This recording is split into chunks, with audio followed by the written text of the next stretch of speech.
What's going on, everybody? This is dkdynamite, and this morning we have some breaking news in regards to a surprise Warzone event which just went live to celebrate the 4-year anniversary. Definitely stay tuned. But before we jump into that, be sure to hit that subscribe button down below, drop a like, and also as a reminder, we got plenty of brand new content going up over on dkdynamite.com for those that want additional coverage of multiplayer Warzone and zombies in the form of articles. Plus, we got plenty of tweets every single hour on Detonated's Twitter. But first and foremost, I do want to address some confusion that I got asked about a little bit over the last couple of days, and that is the fact that the patch notes do refer to Vondel Battle Royale as a new experience for the mid-season 2 update. For whatever reason, it does say it's a new experience, and they also go into detail about how Champion's Quest is also available for Vondel. I think there's an explanation as to why it's considered new, and it's because we haven't seen Vondel Battle Royale support following the MW3 movement integration. So obviously Vondel ended up releasing last year during Season 4 of Modern Warfare 2, and I believe both Battle Royale and Resurgence support remained active for the remainder of that game's life cycle, but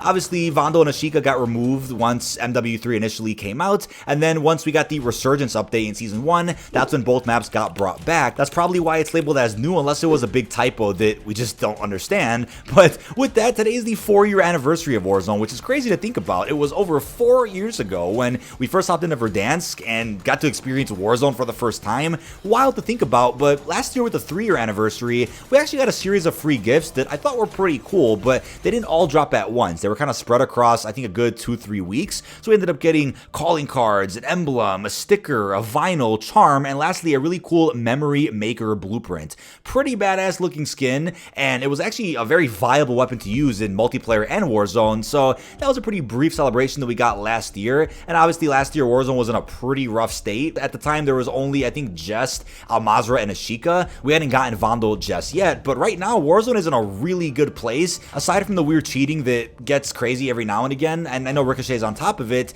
aside from all of that, I think in terms of just gameplay, meta, maps, and a bunch of quality of life features, I couldn't be happier with Warzone. And we'll circle back to one issue in a little bit, because there is one thing that I think is frustrating a lot of people week after week. We'll get back to that, but I want to say for the 5-year anniversary, which is going to be during Black Ops life cycle, that would be the most ideal time to bring Verdansk back. But what's cool is that a map's actually coming out sooner than that, and it's reportedly going to be returning this December with the Season 1 update for Black Ops Gulf War and Warzone. And Rebirth's all but confirmed for Season 3 at this point. It's already confirmed for, what, mid-2024. Season 3 kind of fits that bill. According to the leakers, and after all the data mines happened for Season 2 Reloaded, ranked play is also going to be added to Rebirth, and I'm sure all that will happen throughout Season 3. But here's what I'm wondering, right? What's going on with playlist rotations? That's the only issue I have with Warzone as of right now. It is atrocious that we got a beautiful new point of interest update, and some pretty cool quality of life changes to Warzone with the recent Season 2 Reloaded download, but we just can't play Fortune's Keep with our friends. It's solos only. You can only play duos on Urzikstan POIs. You can only play trios on Vondel, then quads Ashika. I think we definitely need to see at least a good rotation between all the maps at once, not just one squad size per map every week. That to me just isn't going to fly, and I wonder what the data is behind the scenes right now in terms of how many people are playing Warzone and how many folks are engaged with each of these playlists. I mean, yeah, it'd be cool to go back to what we saw in Warzone 1, which is every squad size being available for each map that's live. I get right now there's almost too many maps that are available, hence why they do rotations, but the way they restricted us as of this week is just unbelievable, and I'm sure you guys probably feel the same way. Now, before we continue, I just wanted to remind you about MitchCactus.com, where you can get assistance grinding camos, nukes, or schematics in MW3. These guys do not use unlock tools or any bannable methods and will actually help you play the game. MitchCactus is also supported by Trustpilot with over 10,000 verified reviews. You can use code Dynamite for a limited time to save 5% off your order. But as I was playing Warzone last night, all of a sudden something called Warzone Welcome Missions did pop up for Fajardi, but not for Shoner Me. For whatever reason, this is something that has gone live for select people around the world, but what are the odds that it's starting to roll out even more as we enter the 4-year anniversary of Warzone altogether? So here's how all of this works, right? We have what are called Warzone missions, which just went live for the main Warzone experience. Funny enough, these missions did leak out a couple of weeks ago, and the data miners out there misinterpreted these Warzone missions as the content we're going to be seeing for Operation Day Zero, which is a separate event that's going to be coming out to celebrate the global release of Warzone Mobile. So a bunch of rewards ended up leaking out, and people out there ended up leaking them and saying, oh, these are are part of Operation Day Zero, which will require people to play regular Warzone and Warzone Mobile. That got misinterpreted completely, and funny enough, some newer rewards also leaked out following the Season 2 Reloaded patch,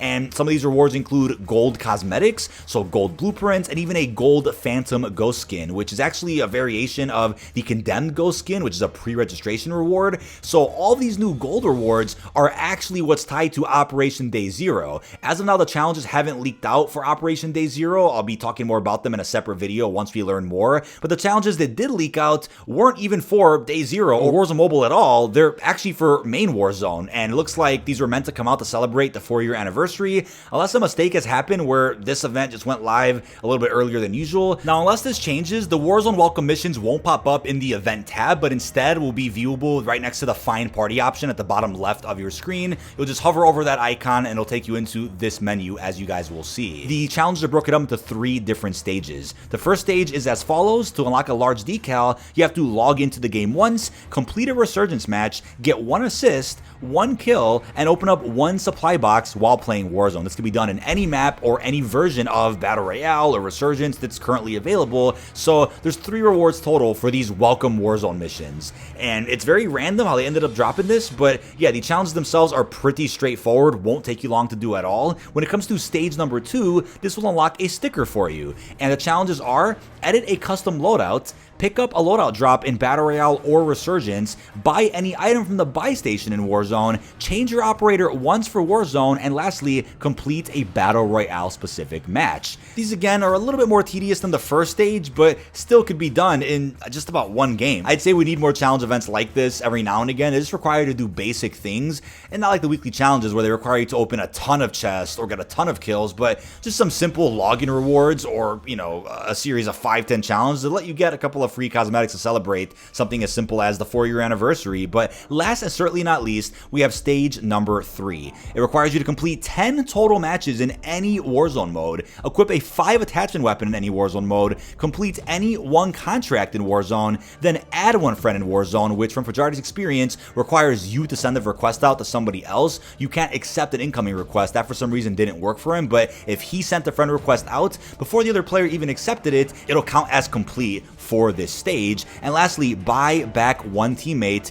through a buy station. So those are all the stages of challenges as part of this Warzone welcome event. And then by doing all 3 stages, you will unlock the following Safeguard Operator skin. It's actually a pretty badass skin that, of course, has a more serious tone that people out there constantly ask about. Will we get more milsims or more serious looking operator skins? I think if anything, those are best saved for events like this, whereas the goofier skins will be sold through bundles, and that's probably never going to stop for Call of Duty. Now, this Warzone welcome event definitely scratches the itch for people out there that just want really easy challenges to do, and for those out there that want to get pretty cool operator skins unlocked just like this. I mean, there's not much work really needed to go ahead and complete this. To complete 10 matches of Warzone, you could either do that legitimately by playing full games out, or you could just drop in and turn off Fill Squad and just keep dying over and over again, and you'll burn through those 10 matches relatively quickly. I think Warzone Mobile is going to end up scratching that itch though for constant easy Warzone events, since there were some exclusive events that went live in Warzone Mobile already that we couldn't see in Modern Warfare 3 or Warzone, but I'm sure those will keep rotating every other week and multiple times a season, separate from the other events that already go live in the main Call of Duty series,